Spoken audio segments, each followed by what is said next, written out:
Hey, it's your pal Mike Shea from Sly Flourish, here with a special episode of Sly Flourish's Lazy DM Prep. In this episode of the show, we're going to talk about my first session running Wild Beyond the Witchlight.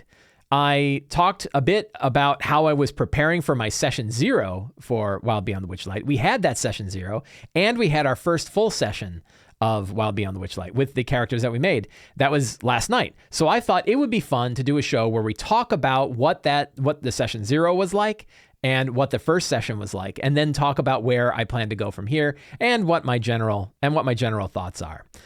I really love this adventure. I'm having a very good time. And if you watch the first episode, which I recommend you do, you'll know that I had some ideas for some changes that I wanted to drop in what I'm referring to as dreadful incursions. These are areas where the domain of dread has sort of collided with Prismere and with the realm where the carnival is. And I thought that would be a fun way to be able to take two books, the Van Richten's Guide to Ravenloft and Wild Beyond the Witchlight, and kind of mash them together. I also thought it'd be a good opportunity to give the characters some options for combat. And they got them, and they were happy to do so. So that worked really well. But it had a slightly unintended effect that we're going to talk about today. This show, like all of the work of Sly Flourish, is brought to you by the patrons of Sly Flourish. Thank you to the patrons of Sly Flourish, and thanks to the patrons of Sly Flourish, I'm able to do shows like this, pay for all the equipment I need, pay for bandwidth, pay for all the servers and infrastructures and everything that are required to do this. So thank you very much to the patrons of Sly Flourish. If you would like to help support shows like this, you can become a patron of Sly Flourish yourself. You get access to all kinds of exclusive material, exclusive guidelines, previews of upcoming things, previews of upcoming videos, and access to the monthly Q&A that I go through on the D&D, on the Lazy DMs, the Lazy D&D talk show. So it's a great community there. Oh, and you get access to a Discord channel, dedicated Discord channel just for patrons. So it's a great way to kind of get connected with the Lazy DM community. Yeah, so let's talk about what's going on. I made a little list today, and I thought I'd start by, this is kind of fun. On Thursdays, one of the things I do every Thursday is I try to come up with some DM tips, some D&D tips. These are tips intended for dungeon masters. They go out to Twitter every day. So every day, if you're following my Twitter account, you get a tip that I put in. The interesting thing is those tips are not automated, they're semi-automated. I come up with 7 of them each week, and then I batch them out so they come out later on. So these probably won't come out for like a month and a half, but I thought it would be kind of fun. And the way I do them is I do these tips the day after I have a game. So I run a game, I have thoughts about how that game went, I ponder the game and think about things that I hope are generally good advice, and then I put them out there. And I've never done it live before, so we're going to do it right now, right? This would be very exciting. So what are some tips from yesterday's game? And we do 7 of these, right? You think, like, why not 10? It's because we do one for each day of the week. 5, 6, 7. All right. Whoops. 5. 1, 2, 3, 4, 5, 6, 7. There we go. So a lot of time, and you're going to see this is going to be exciting. This is going to be exciting on the air because you get to watch me do this. For the podcast crew, you can't really enjoy that. You basically get to watch me sit and stare at the ceiling while I ponder how things went and, try to turn that into something that is useful. So what are some of the things that happened in the last game? So I got a big one. I got riveting. Shazam says that's riveting. Yeah, you get to watch me think, right? Live stream me thinking. But I did remember listening to a live streamer who once said that you could do your income tax on Twitch, and people would love to sit and watch you do it. So you're gonna watch me think.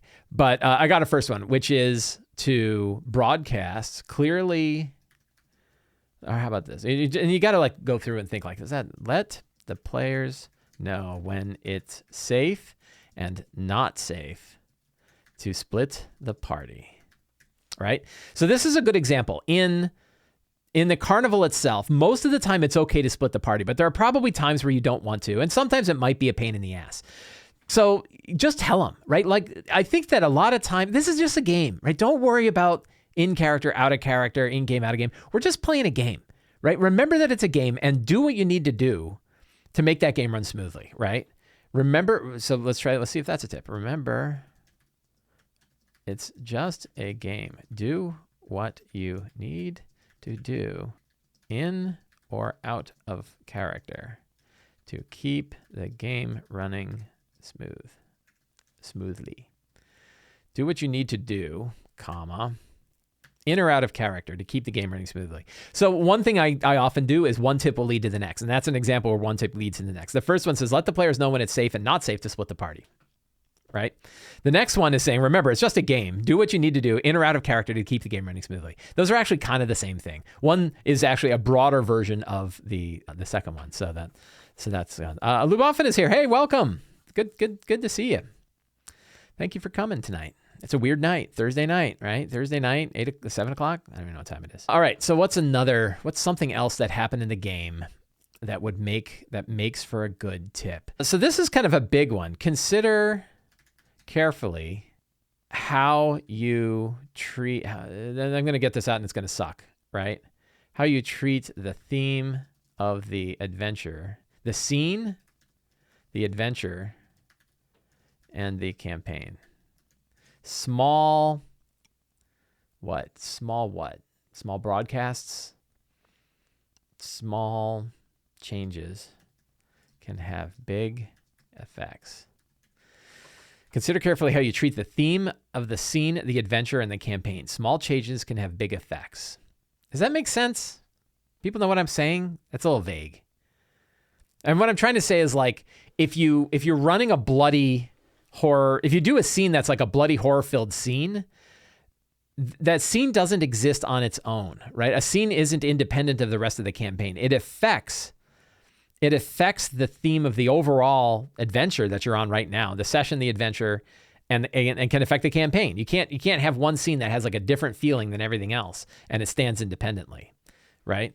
So you could reference Sean Merwin's favorite unity of effect. Everything in the scene should reinforce the theme and tone of the adventure. Yeah, let's do that. Let's make that a second one, right? From Sean Merwin. We'll do a good old M dash there. From Sean Merwin's idea of the unity of effect. This is a good one. Thank you for bringing that up. Everything in a scene should reinforce and does reinforce, right? The theme and tone of the adventure, right? And I'm adding the and does because it might have an unintended. Everything in a scene, you might not intend to reinforce something, but you are reinforcing because of what goes on in the scene. From Sean Merwin's idea of the unity of effect, everything in a scene should and does reinforce the theme and tone of the adventure. Sure, I think that's okay. Another thing is, like, I'm not too picky about these, right? I do one every day. I don't need to sit and like edit the hell out of them. I just hammer out 7 and then I'm good to go. I need my water. All right, 3 to go. What else happened in the game? Check in your players each session. Make sure they're happy with the direction things are going. Make sure they're happy with the direction things are going. So, at the end of it, is everybody happy with the way things are headed? Right? Anybody have any concerns about the way things are going? Right? That I did that and that worked out. That was fine. And people are happy with it. What other? So something about when you abstract your secrets, it's important to like foreshadow the right details to the right character, or drop in the right details of the right character to tie things together. That's a little vague. That doesn't make any sense. And what am I bringing up? So the example was I tracked which of the, by the way, this podcast is going to be filled with Wild Beyond the Witchlight spoilers. So be ready. If you're watching this or listening to this and you are planning to play in Wild Beyond the Witchlight, I suggest you stop listening. I'm sorry. This is not for you. And so one of the things is there's the three thieves at the carnival are tied to the 3 hags, and each of those 3 thieves stole something from one or more of the characters. So you kind of give a character the thing, like they see one of the thieves and they're like, holy cow, I think I've seen that person before. They have memories that they've seen that person before. And that was like a strong thread, right? To tie the story to a particular character, a thing that was stolen by a person that's connected to another person. I don't know how that turns into a tip though. Put encounter there, either replacing scene or coming before. For some reason, So you're right. The nomenclature in D&D is encounter, right? And I know it's the fixed encounter. I have trouble with it because I think combat encounter when I think encounter. I don't know why. It's 3rd edition, 4th edition stuff. So I tend to use scene. And you're right. Like, I'm not using the right term, but it's the term that, it's the term that I kind of like. So I know you're right, but sorry. What else? So how do I tie that together? Use secrets, tie together characters and NPCs with the shared secrets that connect them. Man, that doesn't make any sense. That's a bad one. All right, let's try to break from that a second and think about other things. So one thing is like know which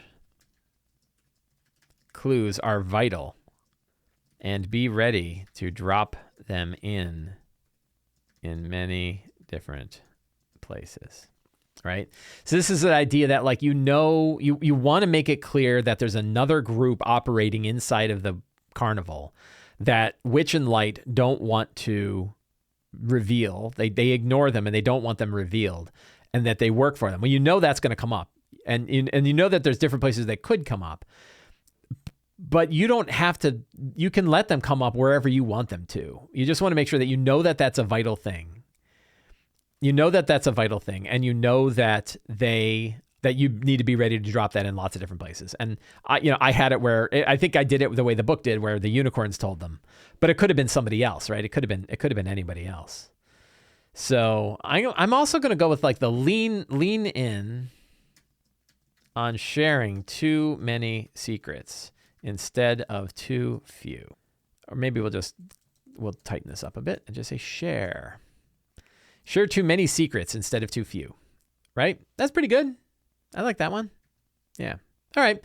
So those are 7 good tips. You just watch me do my tips, and those are going to go out on Twitter, and they will go out some other time, right? Are they all great? They're okay. Some of them are fine. Some are okay. That's fine. And that's the way it works, right? And I get feedback. Sometimes people get it. Sometimes people don't. Some get popular. Some are not. That's cool. But we did that. Boom.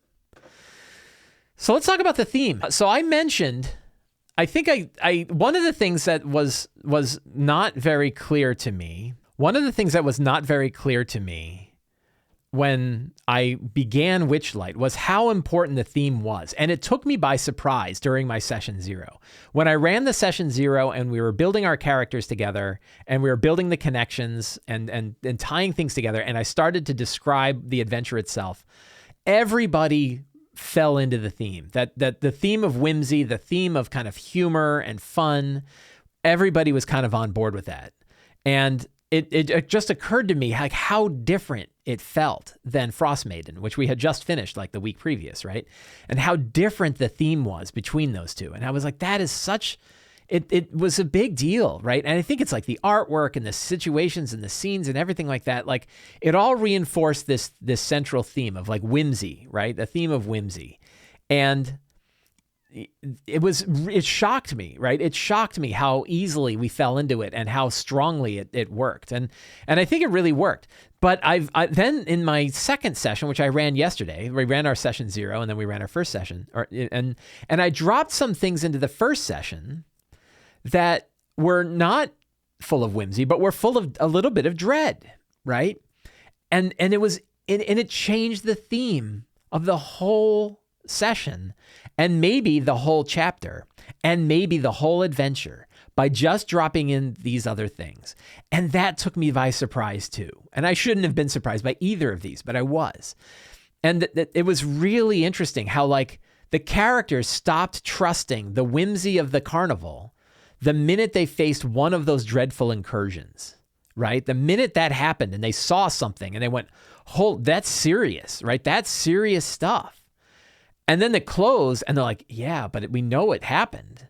What was that? And I don't trust. And now was our Witch and Light behind that?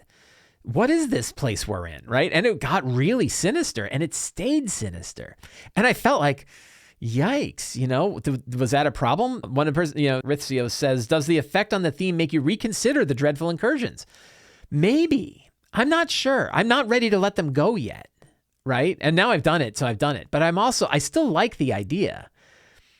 It's an interesting angle to it. And it is going to change the theme of the adventure. And I have to consider how it's changing that theme. And I'll talk about that when I dig into it a little bit.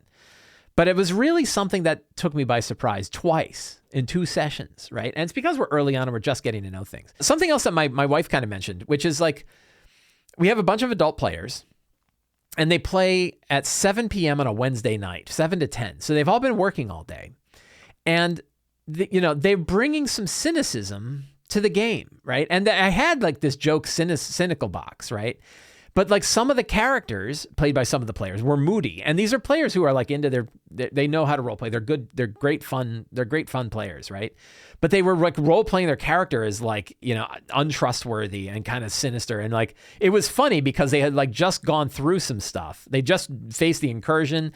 They saw one of the thieves and they recognized and said, that's one of the thieves. And then they said, we're going on to that mine cart, the mind mine cart, right? And he goes, I just go over and I walk over and I sit in a cart and I just cross my arms and wait for the ride to go, right? And everyone was kind of laughing about it. And then I was like, that's one of the scariest rides in the place. And you just did a scary thing. 2 downward beats, right? Downward beat number 1, facing this dreadful incursion. Downward beat number 2, going through that tunnel, right? And I ended up reinforcing again the dreadful incursions in the tunnel, in the mine tunnels, or the minecart ride that they went on. So that was interesting. But these are all sort of observations that I've had when I was running this. But let's take a look at the characters themselves. So I'm going to go to my Witchlight. I'm going to my Witchlight Notion notebook. This is all done in Notion. If you are unfamiliar with Notion and somebody wants to hit the bang Notion in the Twitch, it will give you a link and tell you all about Notion. Thank you, Sunjammer. You're the best. So let's take a look at the characters. So the characters, it's so great, right? And then my wife came up with this, and it was so great. The idea that the way the characters are connected is that they all joined a help group, a support group. And the support group is known as the Witchlight Ticketless Foundation, right? The WTF. And there's only the 6 of them in this foundation. And they've now been together for at least 8 years and years previous to this, because they all realized they all lost something at the carnival, right? Over their lives, they all recognized that they met other people who lost something at the carnival when they went into the carnival without a ticket. And one of the things that one of the characters lost, so here are the characters, and let's see, I can go to my gallery view so you can see nice pictures of each of them.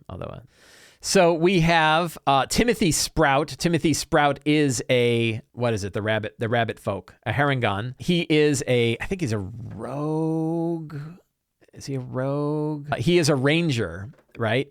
And he lost his family. His family lost something. He didn't lose it, but his family lost all memory of him. So even though he's one of the only Harengon in the Forgotten Realms, because there's not a lot of Harengon in the Forgotten Realms, his family doesn't remember them. And they're like, "You get out of here, stranger." And he's like, "What do you mean, stranger? I'm the only other Harengon you've ever met." And they're like, "We don't know why that is." Right? So he lost that. Kolshek Zanim is a tiefling barbarian. And Kolshek lost a bracelet of his father, but it has more of a connection. He lost his father's bracelet that matters a lot to him, a token of his homeland, right? But he's a big strapping fella and was more than happy to fight some stuff. Tarch the Lecherous is what is it called? A satyr rogue, right? Who thinks he's like the life of the party and that everybody likes him, and really he's just an obnoxious git. And what he lost was his decorum. His decorum was taken. He was a lot more polite back then. He played in session 0. The player was not able to play in the session 1, so we don't have any session 1 stuff. Bella Sassy Pants is played by my wonderful and beautiful wife, and she is a Tabaxi cleric, a Tabaxi trickster cleric. Hasn't gotten to trickster yet, but a Tabaxi trickster cleric. And she lost her sense of time.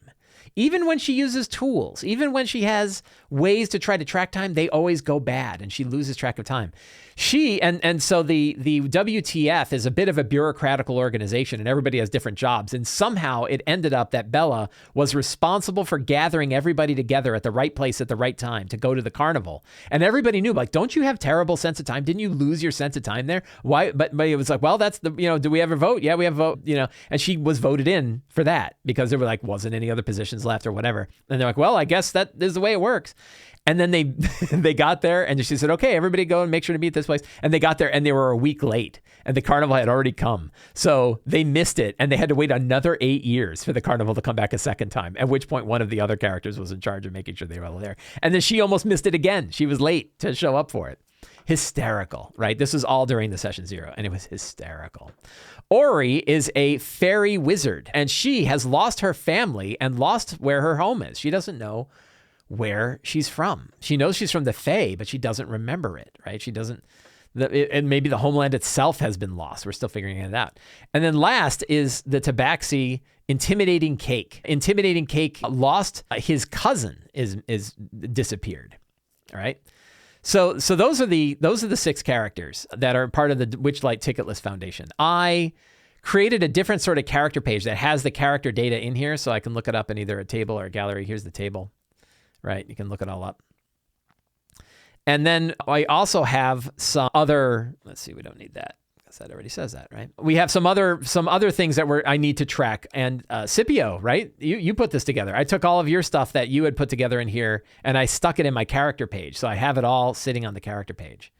So great stuff there. So those are the characters of the game. Then we had our first session yesterday. And I'm playing it pretty straight by the book, right? The first thing they did, they had gotten their tickets in. There's a group of NPCs that are known as the friendly urchins. The friendly urchins are 6, the FUs. They are 6 urchins, six young children who wanted to go into the carnival but didn't have the money to do it.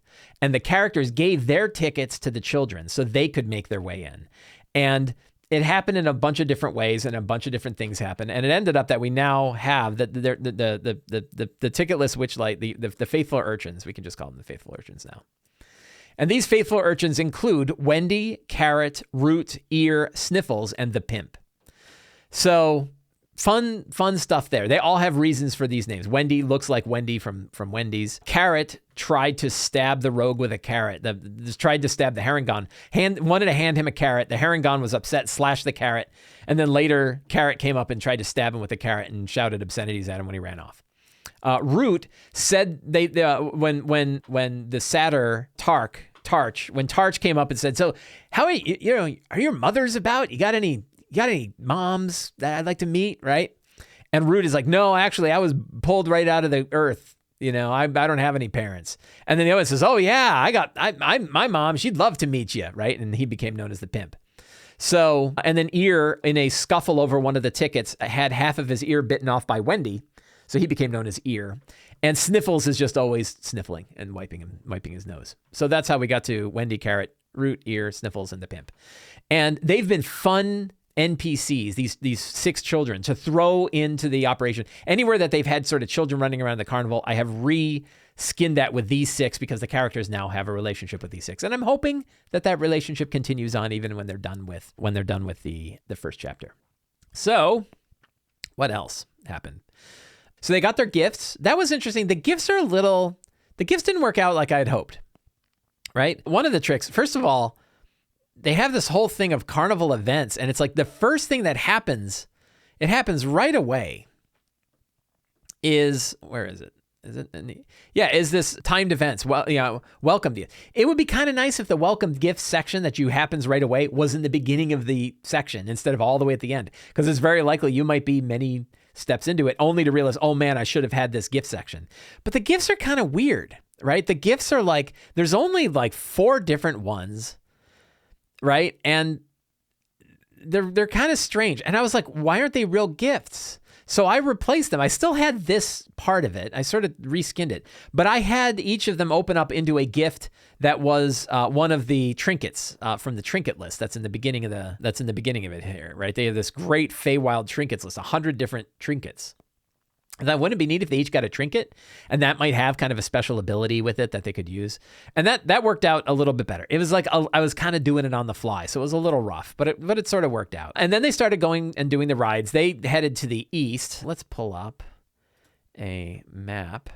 So they headed from the ticket booth to lost property. And that was interesting. They were kind of like, we lost stuff. Let's go straight to lost property, which makes perfect sense. And then the lost property, the displacer beast there, it was fun. He was like, we lost all sorts of things. And the guy says, well, I lost my father's bracelet. Can I find it? And he says, is this it? And I kept pulling up trinkets from the trinket list that were not bracelets. And is this it? Is this it? Is this it? No. He's like, wouldn't it be easier if I just looked in there? He goes, look, I can't just let anybody look in there. You might just say, hey, is that a Vorpal sword? I lost a Vorpal sword.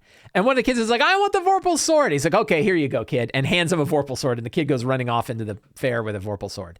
And they're like, all the players are like, did you just give a child a Vorpal sword to run around a carnival? I'm like, yeah. And the displacer says, he'll be fine. He'll come back. So they're like, oh yeah, that was my Vorpal sword. He goes, see, that's exactly what I was talking about. You're going to claim stuff that you knew was in there. So no, you can't look in the bag.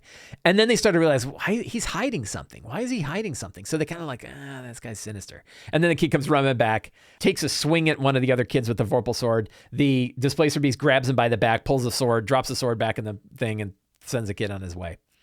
So that was fun. It was sort of like that moment in Loki where like everybody's using the Infinity Stones as paperweights, right? So then they realized like, that's weird. So then they went off they went on dragonfly rides, and that worked out really well because it was my opportunity to drop in the dwarf, which is actually the Kenku, who is causing trouble during this whole thing. And that worked out really well. I pretty much ran that as is, and it meant they had their first run in with the, what's it called? Kettle Steam, right? Kettle Steam is the disgruntled follower of Zybilna. And one of the things I did as a secret is I wanted to have clues that dropped in that made it a little bit clearer. So they saw it was a dwarf causing trouble and almost got Wendy killed, right? Wendy was one of the ones driving the dragonfly. She almost fell off one and they saved her. And then they found the dwarf and they found a black feather. And they're like, why did this dwarf have a black feather? And I want to drop in clues so that they can learn about the origin of Kettle Steam, without piece by piece, and you kind of say like, what are all the possible clues they could learn? It's a good secret and clue thing, right? So that is kind of a fun way to go. And that worked out pretty well. Then they went to the feasting orchard. That was a bit of a mess, literally, and in world and out of world, a bit of a mess.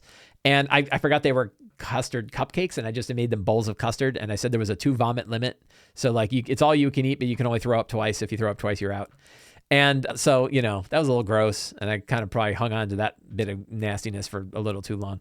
But they had a contest. They made Constitution saving throws. One of the guys was just sad. He's like, I'm just sitting here. Oh, they're also like the happy sad gauge. They keep going up one and down one. So they're sitting right in the middle, right? Really kind of whacked. And they realize what's going on. They're like, every time we're like doing negative stuff, it's going down. And they said, okay, well, whatever. Let's go down to the mine, right? They wanted to go to the mystery mine down below. So they're on their way to the mystery mine. And that's when I said, okay, I'm going to roll for one of the characters. And I did. And I rolled, I forget who it was. Oh, it was Timothy Sprout the Harangon. He churned, and Timothy, this is where you like tying these things together, right? Timothy lost his memories, his family's memories of his existence. And he lost it to Skabatha Nightshade. Well, Skabatha, this is where you have to like do some homework, right? And be like, well, who's, so Skabatha, and this is where we said, who stole what, right? And it turned out that Sowpig is the one who stole the items from Timothy Sprout, right? And so I had to keep track of that. So then I said, like, he's walking down the way and he looks, and here's this girl with this big lollipop. And I said, and then like everything slows down, right? You're like, all of a sudden your senses drop and it all slows down, and you see her walking slow, and she churns, and she's got this pig mask on, and she smiles at you, and she's got like, her teeth are kind of like rotted and falling apart. She just kind of smiles and then churns and then disappears behind one of the tents. And he's like, I'm gone, right? And he's like, I'm following her. And right then I'm like, all of a sudden, and it was one of the FUs. I think it was Sniffles. Sniffles comes out, and he's screaming. He's like, it bit me. And they're like, what? And he comes out and his leg's all bloody. And they're like, oh my God, what happened? And he's like, that thing. And immediately my wife's character, Bella goes over. It's like, I'm healing. And he's pointing. He's like, right there, look, oh my God. Right. And they're like, what's going on? Point over there, oh my God. And she, and I said, and all of a sudden you turn and you look, and there's a giant rat, and the rat is standing there, half rotted, oily fur, big glowing red eyes. And you look, and there's 6 of the things. And behind them is a tear in space and time, a tear that is showing a completely other world. And this world, and Falkovnia was the world. This is the domain of dread. And I said, you see, there's a rotted corpse of a knight lying on the other side of this rift whose armor bursts open as the 6 rats come running out of it, right? The body was being eaten by the rats on the inside. Behind it is a farmhouse that's exploding with zombies. Zombies are crawling out and bursting out of this thing. Far off, you see the fortified walls of a city, and sitting upon the edges of the city are bodies impaled all around the ramparts of this city. And the whole lower part of the wall is covered with zombies trying to climb over one another to get inside. And above that is a crazy yellow sky with an uncaring white sun, a sun you have never seen before. Not here, not in the Fae. You've never seen a sun like this before. And then they're like, holy shit. And then they immediately like, how do we close that rift? This is really bad. And I said, roll an Arcana check. And I said, this rift is completely unstable and it's going to close itself in like 18 seconds. And they're like, okay, we don't have to worry about the rift. Let's take care of these rats.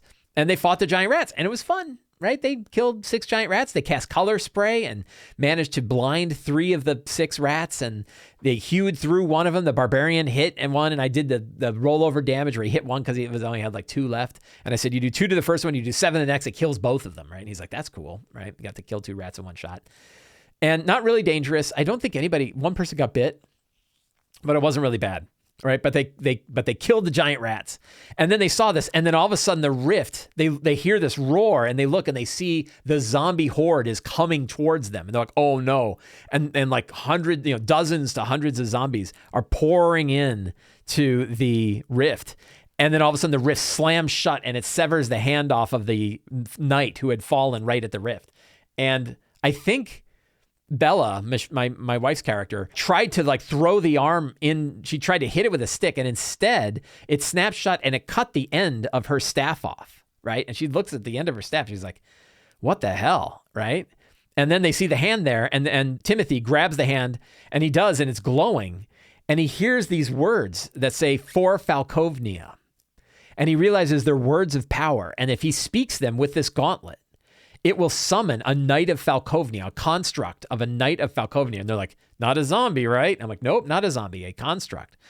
And that was their first like major magic item. And it is they're called the gauntlets of the Taloned. It's the Taloned Gauntlet of Falkovnia, right? And because the Falkovnian knights are known as Talons. The Taloned Gauntlet of Falkovnia. And once you can cast the spell Summon Construct. Summon Construct is a 4th level spell. It is a big spell. You summon a powerful construct spirit.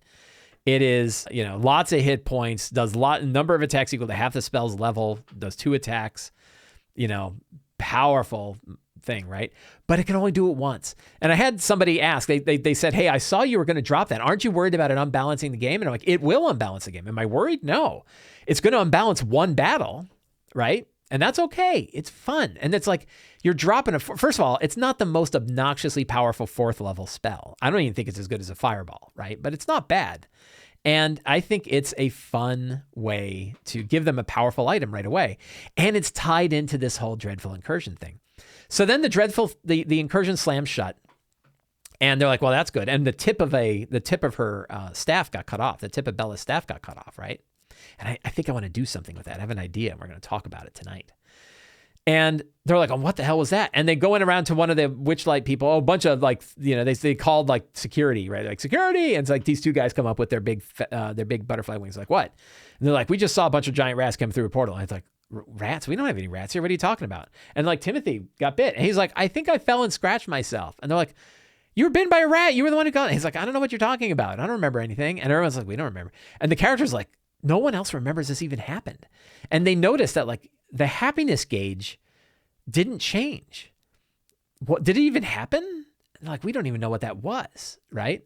And that's because no one that's sort of in the Fae, in the fairy realm, except the characters, I don't know why exactly, it happens and it's real. But as soon as it goes away, they can't even remember it ever happened. Right? Because the worlds are so alien to one another. Their brains just eliminate it immediately. It's almost like false Hydra kind of stuff, right? So I thought that was really fun and that worked well. But what happened is at that moment, the players stopped trusting the carnival, period. They were very happy to have the fight. It was a good way. They didn't have to worry about like, oh, we screwed up. It's like giant rats coming from another world. Yeah, we can go ahead and kill these things and not worry about it. But suddenly they were like, is Witch and Light behind this? Like, what else is going on here? They're like, I don't know if I trust this carnival, right? And then they're like, let's go, you know where you should find out? Let's go to the mystery mine. So they go to the mystery mine. And I'm like, this place is terrible. And I said, well, you go through the mystery mine. And they went through it. And instead of using what was in the book, which can be really harsh, you get like these massive curses that can really screw you up. I lightened up the curses a bit. But I had them see 3 random domains of dread. And the 3 domains, if I can recall, were the nightmare lands, which are really abstract, weird floating bubbles with horrible things inside. They saw a prison world. I don't remember which one it was, but a world, like one of the domains that's wrapped around a great big prison. And I stole this directly out of Demon Souls. Demon Souls has a whole level that's a giant prison. And I was like, you just see row after row after row of cells and people screaming and reaching their arms and some huge masked creature that's torturing a 3-armed being, right? And then quickly they're off to the next one. And in between each of these domains of dread that they saw, there were like weird carnival things like Jack in the Boxes or people running around with ghost suits on. And then they went to one and I said, you see a giant castle on a hill, a giant castle on a cliff that drops thousands of feet, and you're going across a bridge. And it's this very gothic castle with gargoyles everywhere. And there's a being standing on one of the balconies and he's looking at you. And they're like, is that, I forget who they thought it was. They're like, is that like that guy? And I'm like, no. And they're like, that's Strahd. And they're like, we're in Barovia.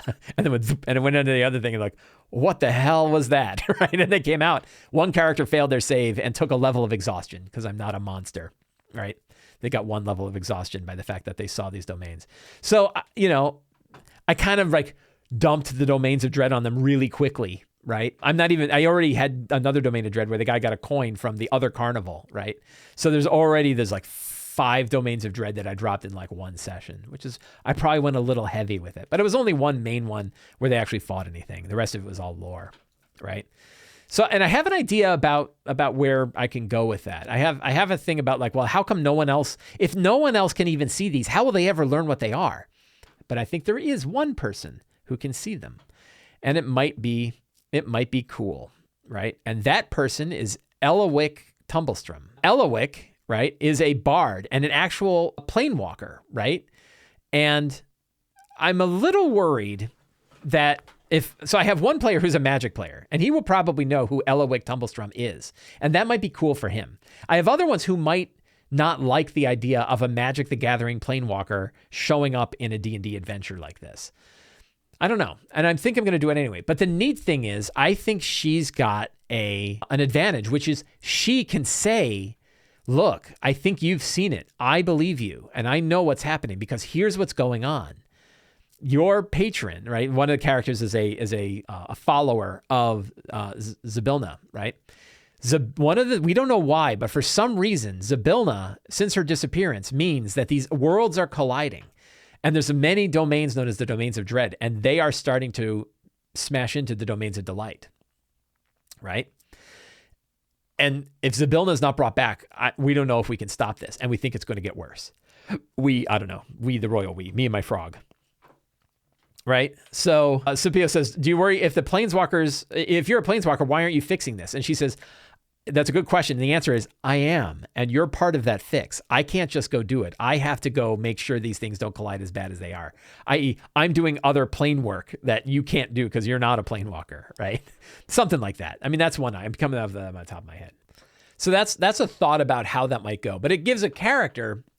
There's an NPC that can actually help explain to them what's happening, because otherwise they're going to have to like figure it out with skill checks and stuff like that, which might be okay. Then the answer is, do I want to reveal that? And I'm like, sure, why not reveal that pretty soon? Because it's so cool. All right. And my wife has already seen me read Domains of Dread all the time. So they came out of the mine. They said they're heading to go talk to Mr. Witch and Mr. Light to be like, what are you up to? Right? What are you doing? And they're going to go do that. And that was where we ended our session. Really fun session.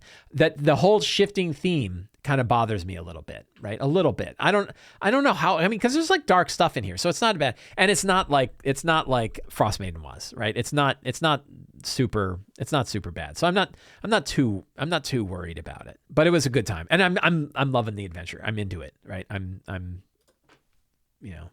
we're all good. I give it a good thumbs up. So, not whimsical, though. I think it was whimsical. They did lots of whimsical stuff. They got to fly around on dragonflies and have a dragonfly chase. That was definitely whimsical. The kids were kind of whimsical. Seeing, the unicorns, they went and talked to the unicorns. The unicorns were the gossiping unicorns, and they were just dumping stuff. They were like, oh, yeah, 3 hags. And they're like, don't tell anybody. We're not supposed to be talking about this. But shh, but there's 3 hags, and they did some stuff. And I think they've got, And so they were telling a lot of stuff. So we dumped a lot of secrets because of those unicorns. So that worked out really well. So one of the things, I forgot to kind of mention this, but one of the things that became clear to me is how many moving parts chapter 1 has, right? There's a lot of variables that are moving around in this chapter that you have to keep track of.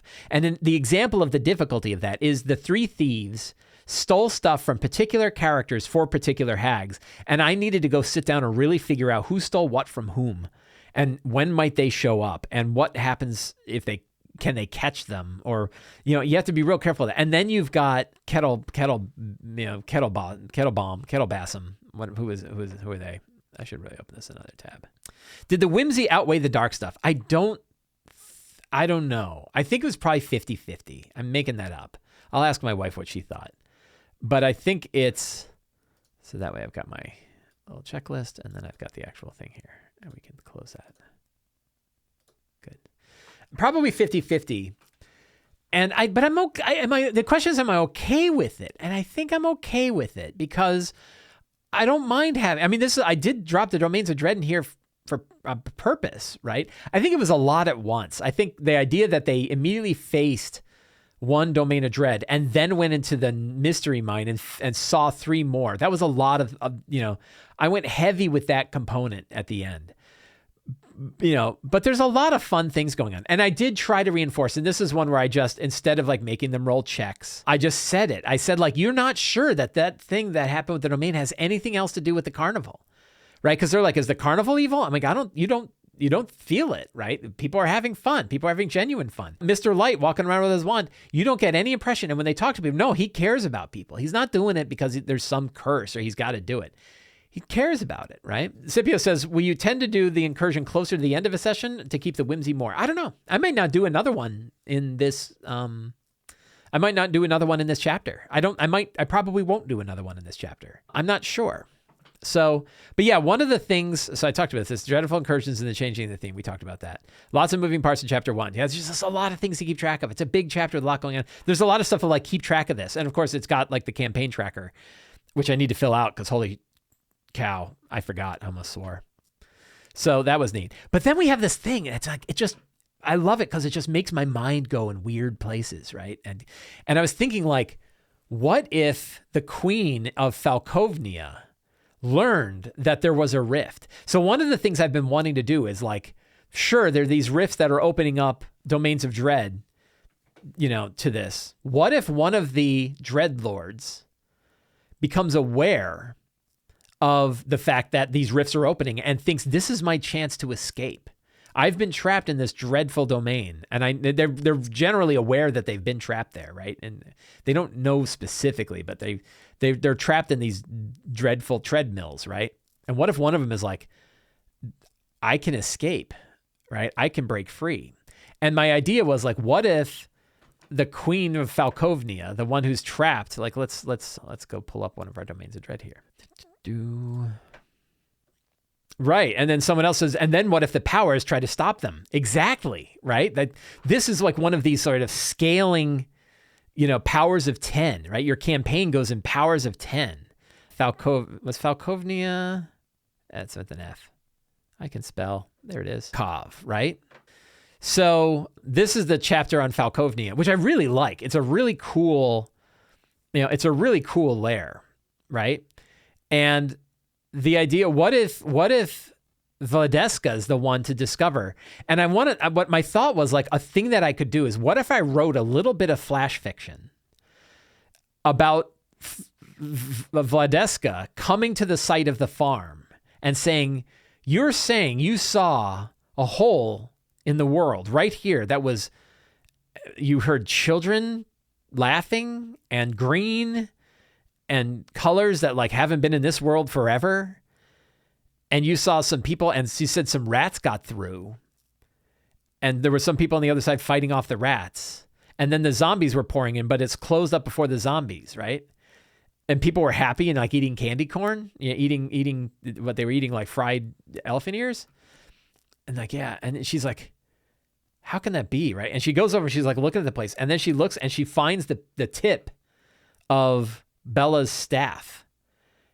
And she's like, have you ever seen wood like this before? And they're like, I don't think so. And they're like, what the hell's going on here? Right. And I think it would be this fun moment that Vladeska is beginning to realize there's something going on, and it might be her escape. Right. Already, like, why not? When you have a fun idea like that, I could wait and say, oh, I'll do that later in the campaign. Or I could be like, no, I'm doing it right the F now. Right. So then we have like our plans for next week. Right. What goes on next week? I thought for funsies, we would go ahead and generate I mean, it's a week away, right? I've got days and days and days. What do I want to have happen in the next game? What are some of the things that I think would be fun? So we already reviewed the characters, but just kind of getting them in mind again. We have Ori, the fairy wizard, Bella Sassy Pants, the Tabaxi cleric. We have Timothy Sprout, the Harengon rogue. I'm trying to do it without looking. We have Kolshek. I cheated. Kolshek, the tiefling barbarian. We have Intimidating Cake, the Tabaxi he's not a ranger. He's a bard. And we have Tarch, the satyr rogue, right? Hey, I got half of those without looking. So are there character things that should happen here? Things that I think are really important to yank on right now. One of the things is I think is the most aware. Ori's the wizard, right? Ori is the most aware that things are happening, right? That about the incursions, right? Sundrummer says at least 5 more incursions to underline the grimdark theme. Yeah, that's why I think I'm going to hold back. I think there's enough stuff for them to chew on now. There's enough things other than walking around going to rides, right? There's enough of a story for them to chase. I don't think I need another incursion, and I think it'd be more fun to bring in those incursions later, right? I mean, bigger incursions later. So I'm not too worried about doing that now. So those are the characters. Is there anything? So Ori, Bella, Timmy, Cake. I don't know that there's any characters. So one will be if Tarch comes back, the idea that Tarch comes back playing his flute, and in his mind, he's got a whole bunch of beautiful women that are following him. And in reality, it's a bunch of mice that are following him instead. Because I rolled on the random encounter thing, and it was a satyr comes by trailing a bunch of mice. I was like, hey, one of our characters is a satyr, and the player's not here. Wouldn't it be funny if he was doing it? So I think that would be a fun thing to do. So maybe we'll drop that as our strong start, right? Tarch leads a bunch of mice to the characters. Octane says maybe you could occasionally use the incursion as an end of a season session cliffhanger. Yeah, absolutely. You can use it wherever you want, right? And I wanted to just drop it in at the right moment where I think it would be fun. So yeah, but yeah, of course you can sort of drop them in wherever they go. I do want to have. So is there any other strong start? We don't want to have again, we just had a bunch of downward beats, right? So I don't think we want to have a bunch of downward beats. We want to have kind of happy stuff happening. I don't know if there's any other timed events. I mean, you could do one of the random encounters, right? Oh, one of the other things I'd like to do tonight is get a list of the right domains of dread. Which domains of dread do I think will be fun to bring in so that I can add them to kind of my random list when I want to bring in a domain of dread? Mice dressed up as Cinderella. That'd be kind of funny. Any other? Let's see. We can kill these. Nunchaku size for a pixie or sprite.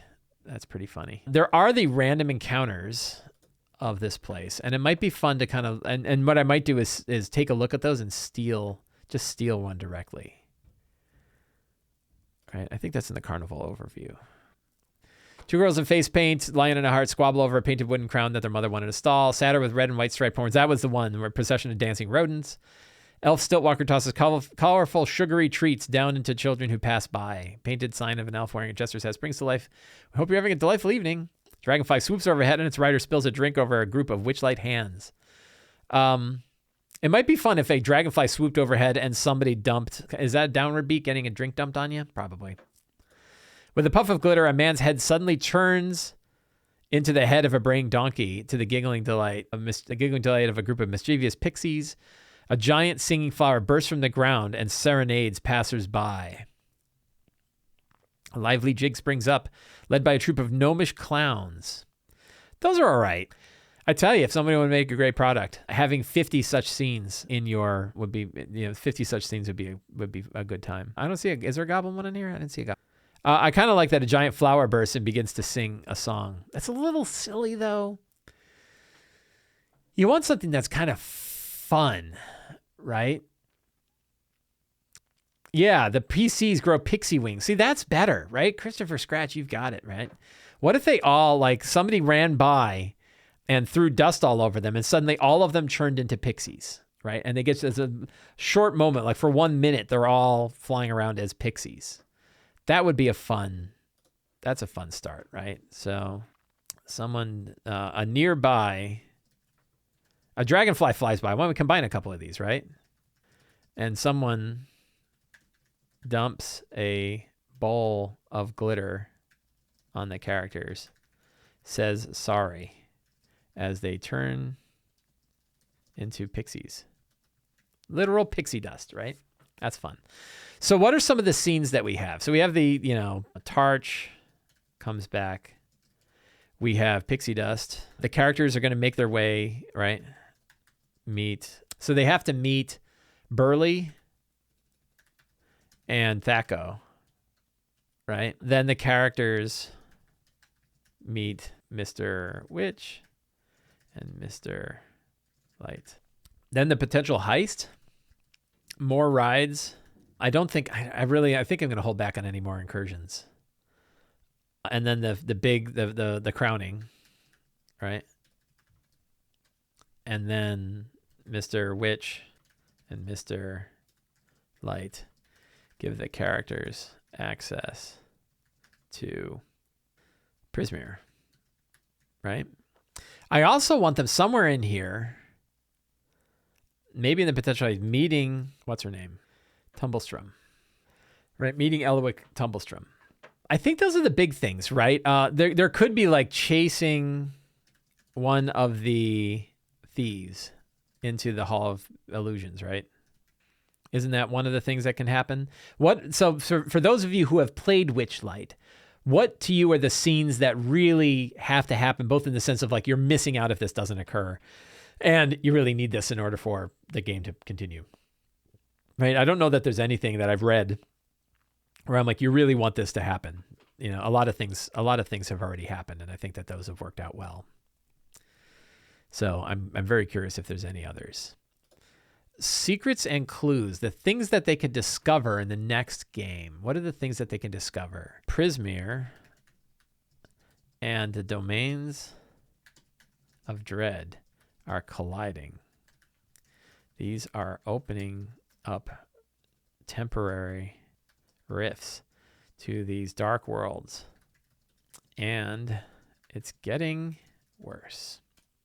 What else? Prismeer, one of the domains of delight, has been separated from the domains of dread. Or we want to say somehow, and for some reason, what's her name? Who's the main lady, the main important lady in Witchlight? Zybilna. Do I have a card for Zybilna? I thought I had a card for Zybilna. ZYB. Zybilna has kept Prismeer from colliding with the domains of dread. She is the only Archfey who can do it. She is the only Archfey who even knows it's a problem. So that's kind of cool, right? That's because we know who she actually is. What other interesting secret of this could there be? Is there anything else that we need to know there? Probably not. What other secrets? Mr. Witch and Mr. Light traded their own grim carnival in the Plane of Shadow in exchange for the Witchlight Carnival, which they much prefer. And so there's the obvious secrets, right? The three that they know about the coven now, right? The Hourglass Coven has 3 thieves who operate in the carnival. Stealing items from those who enter without a ticket. Mr. W and Mr. L. We'll just call them WL, right? We're going to let the thieves operate without getting in the way. They themselves have a pact with the Hourglass Coven. That is a good one. Any other, these are important secrets that the characters could learn in their next game. That's 5. And there's all the little secrets of the carnival itself. Oh, the thieves use a portal hidden away in the Hall of Mirrors to travel to and from Prismere. WL has the power to open it and let travelers through. Though they have a pact with the Hourglass Coven, Witch and Light are happy to help the characters, particularly if this rumor of colliding worlds is true and can be stopped. I think Mr. Witch and Mr. Light might be more willing to believe it because they actually come from the plane of shadow. They know about the domains of dread, right? And they think they even know somebody who's there, right? So they might be able to see it, but I'm not sure. Hey, Step Back History's here. Welcome. This combination of the dread domains of Fate Carnival reminds me of Are You Afraid of the Dark? Yeah, there's a lot of like scary carnivals, which is why my players jumped into that. There's so much stuff that you could do with this. They kind of assume it's that way, right? Instead of just pure whimsy. That is 7, right? I think 1, 2, 3, 4, 5, 6, 7. Let's do 3 more.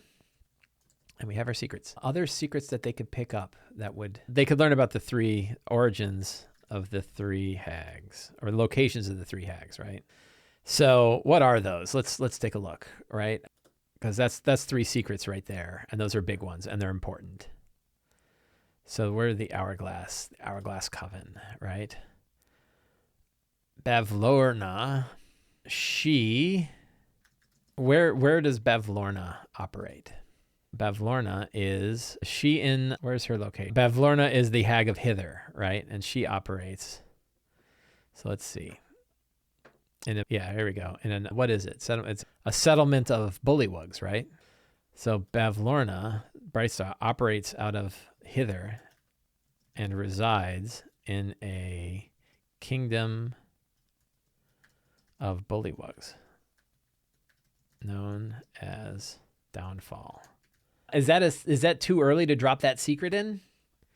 Like, is that something they're going to learn in chapter 1, or is it fine that they learn the locations of these, they learn the names and the locations of the 3 hags, right? So Downfall, Loomlurch, Granny, is it Granny Nightshade?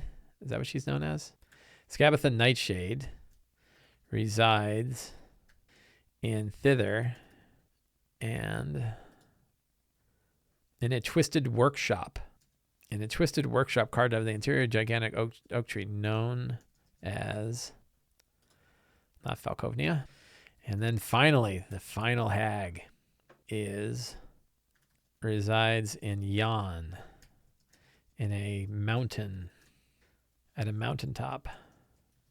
Is it a fortress? In a theater atop the highest mountain, known as Motherhorn, right? They learn about Downfall quickly in chapter 2 when they meet Sir Taliver at the Slanty Tower. So the fact that they might learn about this, I think that's fine. Those are kind of pretty heavy secrets, but I think that works. Fantastic locations, I'm covered. The book's got that covered, so I don't have to worry about fantastic locations. NPCs, we have Elowick. We have the urchins, the faithful urchins. Obviously, Mr. Witch and Mr. Light. Are there any other NPCs that they need to run into who aren't obvious? Obviously, like Thaco and Burley. It's important that Burley's secret is important, right? Burley lost his brother somewhere in... They met Diana Coppington. They've already met her. Burley lost his brother somewhere in... What's it called? Somewhere in Prismere. So I think that those are fine. The rest are there. I'm not going to worry about monsters because they just fought giant rats. Who needs to fight monsters after you just had the joy of fighting giant rats? Treasure, I'm going to cover that. I'm going to cover that as well. So I think, I think that's pretty good, right? I don't need to prepare nearly as much because the book covers a lot, right? And we're already kind of into it. So it's really good. 8+3 secrets, on point with the theme. 8+3 secrets, exactly. So one last thing I thought will be fun is I want to come up with my list of the cool domains, right? So we're going to do a thing here, cool domains of dread. And we're going to number these so that we can roll a die on them. So my thought is there are some domains that I think work well for dreadful incursions, and then some that I'm like, either I just don't dig them, or they need too much. You really have to go there and spend a lot of time there to understand it. There's some there where it's like, things that are about like parties. Not really that interested in it, or lots of court drama. Not really that interested in it as much as like the crazy lands, right? So we definitely have Barovia, right? That one's a good one. Blutspur, Blutspur is the, that's cool. I can highlight this. And when I paste it in here, it gives me a link. So then if I click on that, it goes right to it. Wow, like magic. The internet is magic. Blutspur is the weird-ass Mind Flayer one. And I like it. Borka. I think Borka was one of the ones. Desire and Deceit. This one didn't grab me. Right? This is there's two, right? It's the brother and the sister. Yeah, nah. Right? That didn't grab me. The Carnival, yes, because the Carnival, I believe, isn't that the one that's tied to the Witchlight Carnival? I think they're connected, right? The woman that owns the Carnival is the woman that owns the Carnival is the one who gave the Witchlight Carnival to Witch and Light. Darkon looked really cool, right? Verge of Destruction. This is the one where it used to have a Dark Lord, and Aslan Rex used to be here. Now it's falling apart. So I like that one. That's a fun thematic place. Dementilu. Masquerade, Social Decay, boring. I mean, I'm sure it's fine, but I don't think it's not one that you would use like as a dreadful incursion. So I'm going to skip that one. Falkovnia, of course. I think Falkovnia might be the main one that I use. I like the idea that I like it. It grabs me and it's cool.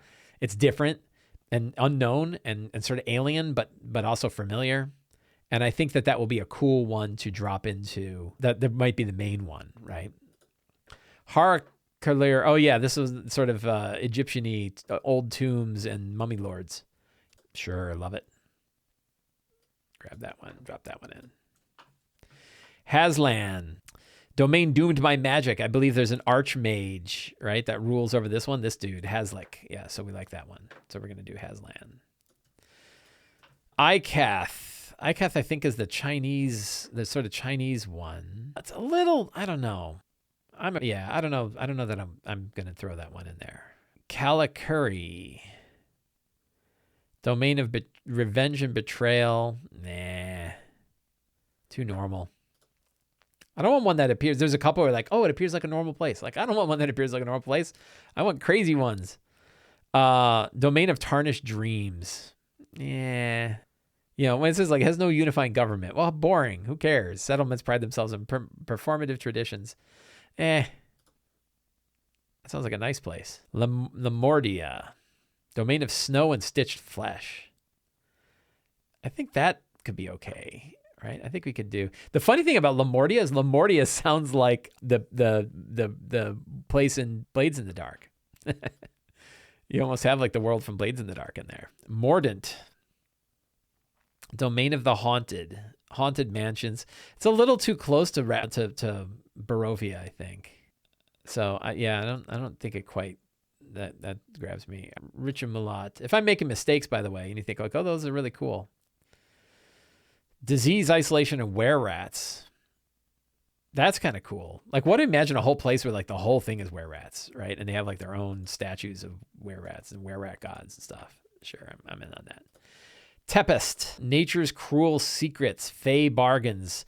So the thing about Tempest is it's a little too close to the Fey itself, right? And I don't want one that is not indistinguishable from the Fae. And they might just go, oh, that's like the Unseelie place. Like,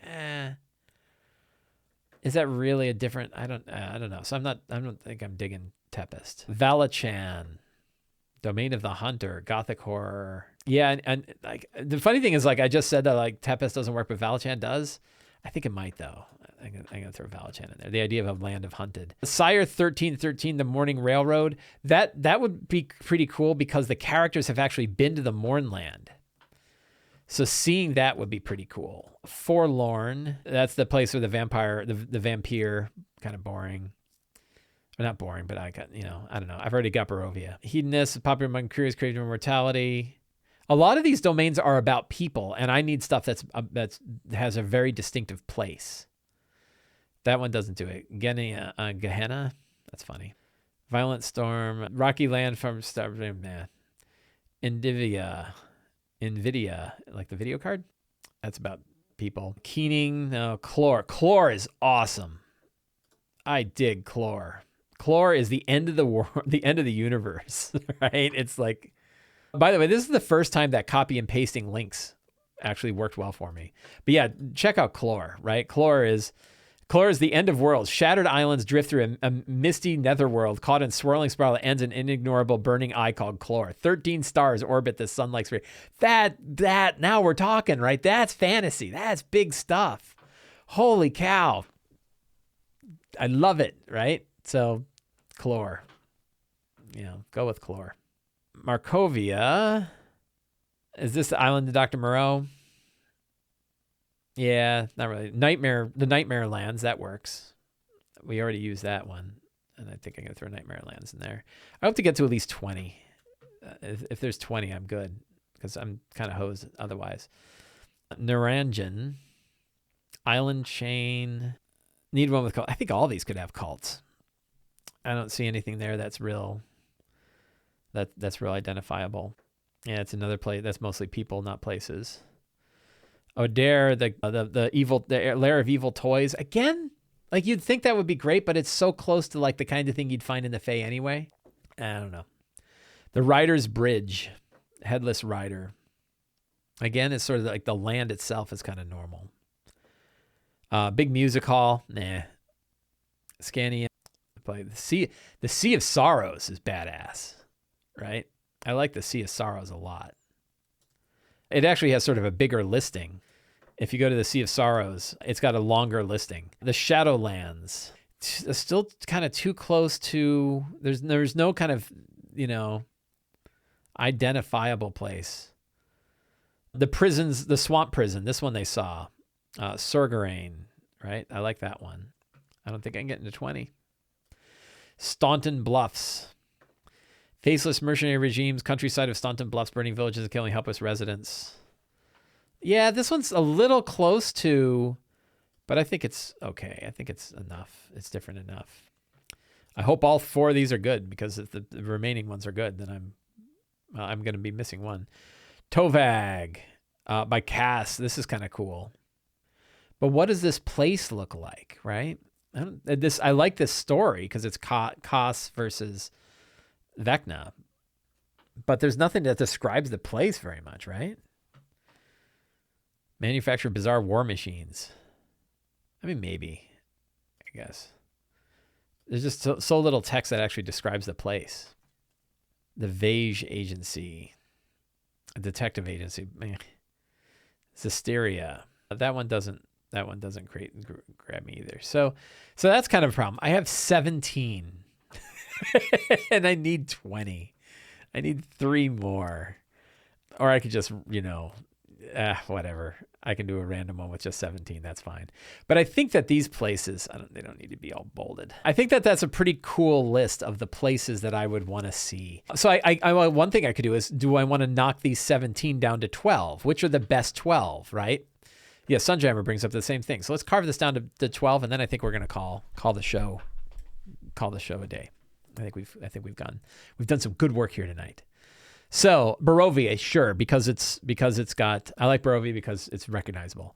Blutspur I like because it's crazy alien stuff. The Carnival, That might be one. I'm going to put a star next to that one. I can't put a star next to it, apparently. I'll put a dash. No, look how it keeps screwing everything up. There it goes. That might be one I might yank. Darkon. What was Darkon again? The Domain and the Brink of Destruction. I did like this one. Sort of a world falling apart, right? That one's okay. Falkovnia, yes. Harakiri, yes. Haslan. The Spellcaster one. I kind of like that. Lamordia. I could do without this one, I think. I think we'll yank Lamordia. Richimalot. Disease, Isolation, Were-Rats. I like that one. Valachan. Domain of the Hunter. I could kill that one. Sire 1313. I like that one. I think we'll keep that. Chlor was a place I absolutely adored. So definitely going to keep Chlor. Nightmare Lands. Yeah, we're going to keep the Nightmare Lands. Sea of Sorrows, yes. Sorgarine. This is the prison one. I don't know. I might yank the prison one. Staunton Bluffs. I think Staunton Bluffs was the one that was too close to... Yeah. Staunton Bluffs is too close to Falkovnia. So we'll kill that one. We'll kill Sorgarine. We'll kill Valachan. And we'll kill the Carnival. Right? I think they might run into the Carnival some other way. But I think it'll be confusing if they have a rift that opens up to another Carnival. And besides, like, what evil stuff are going to come through? So I like this list. I think this is a strong list of the coolest domains of dread. Did anybody feel like I made a terrible mistake and that one of these on here should be yanked in order to add one of the other ones that we looked at? I got to say, and while we're waiting for that answer, one of the things that was really clear to me is I think that Van Richten's Guide to Ravenloft, I think, is the best book that Wizards of the Coast put out last year. Right? It is an outstanding book. I think it's really an excellent, it's an excellent book. I really, really like it. So yeah, can't believe a What If 1 to 20 article you posted. My adrenaline was pumping just reading it. Oh yeah, that's the 1 to 20 adventure where there are no heroes and all the bad things happen. I'm glad you dug it. That was great fun to write. I think we're all set. I want to thank everybody for hanging out with me tonight on this Thursday night while I talked about my Witchlight game. I tried to give it, do a little extra for this show because I'm not going to be doing this regularly. So it'll probably be like every other session. Once or twice a month is probably how often I will do this show because I don't have a lot of time. And I'm trying to fit in a third hour is hard. But I really hope you enjoyed the show tonight. If you did, you can help me out in 4 ways. You can subscribe to the Sly Flourish newsletter. You can support me directly on Patreon. You can subscribe to my videos on YouTube. Or you can pick up any of my books. Thank you all for hanging out with me tonight. It's been a great pleasure. I hope you enjoyed it. And get out there and play some D&D.